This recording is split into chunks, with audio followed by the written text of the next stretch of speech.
Have you ever looked around and thought, when did I become invisible? One day, people valued your presence. Your phone would ring. Your advice mattered. Your time was respected.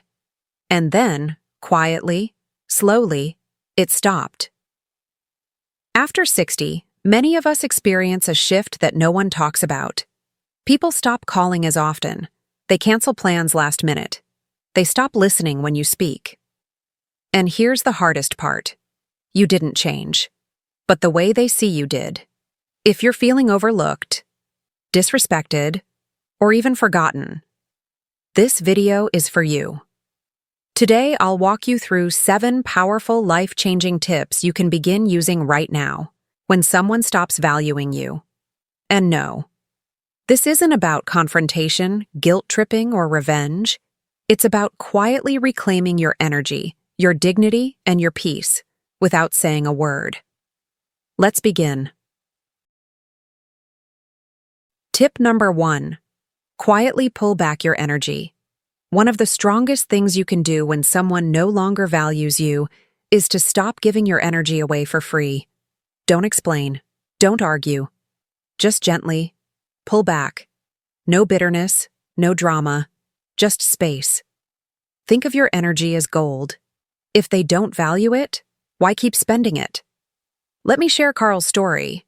Carl is 72. He'd been helping his younger neighbor for years. Groceries, house repairs, dog walking. But suddenly, the neighbor turned cold. No thanks.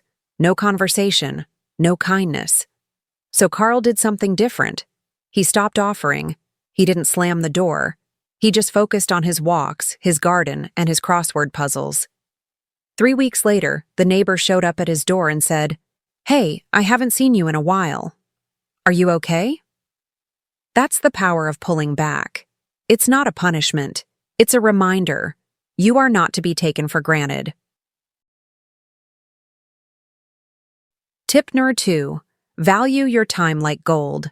Time is the most precious thing we have. And yet, when people stop valuing you, they often disrespect your time. They show up late, they cancel plans without notice, they assume you'll always be available. It's time to reclaim your hours. Tom, age 78, used to babysit for his grown son 3 times a week. He loved his grandkids, but the late-night texts and ungrateful attitude wore him down. One day, Tom simply said, "That won't work for me anymore." No anger, no guilt, just truth. The result? His son began calling ahead. He thanked him more. He respected his time. When you start treating your time as valuable, others will too. Tip number 3. Do something just for you, every day. When someone stops valuing you, the most important person who must not is you. What brings you peace? What makes you smile? Frank, 81, lost his wife years ago. His kids loved him, but they barely called. So he started doing something radical. He made Sunday dinners for himself. Candles, jazz records, a full meal, even if it was just for one. And guess what? A neighbor stopped by one Sunday. Then another. Soon, Sunday dinners became the heart of his week. It all began with one quiet act of self-respect. Remember, you don't need others to validate your life. You need to show yourself that you still matter. Tip number 4. Stop explaining yourself.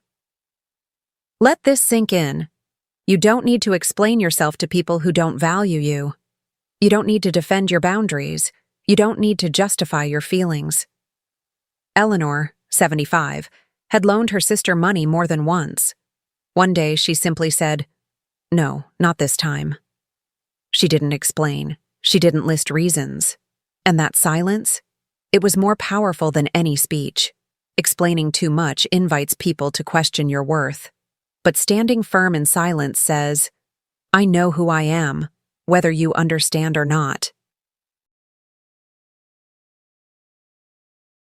Tip number 5, break the routine they expect. Sometimes people don't disrespect you out of cruelty. They do it out of routine. They've grown used to your kindness, your flexibility, your presence. So change the rhythm. Margaret, 79, was always home to help her daughter with the grandkids. One day, she wasn't. She had gone to the park, just for herself. Suddenly, her daughter noticed her absence. She began to ask how Margaret was feeling. She stayed longer. She said thank you. It didn't take a fight, just a change in pattern. When you break the routine, you break the invisibility. Tip number 6. Be kind, but set boundaries. Kindness is not the same as availability. You can be a loving person and still say, no. Harold, 80, had a neighbor who leaned on him too much.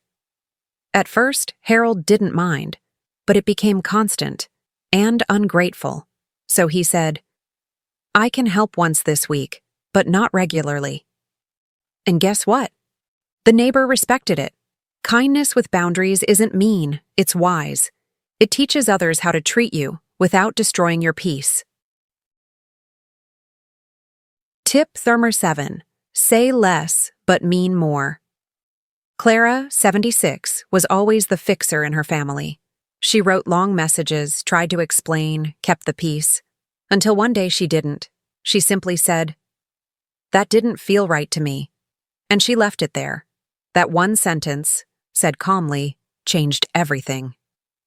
When you stop over-explaining, when you speak with quiet confidence, people listen.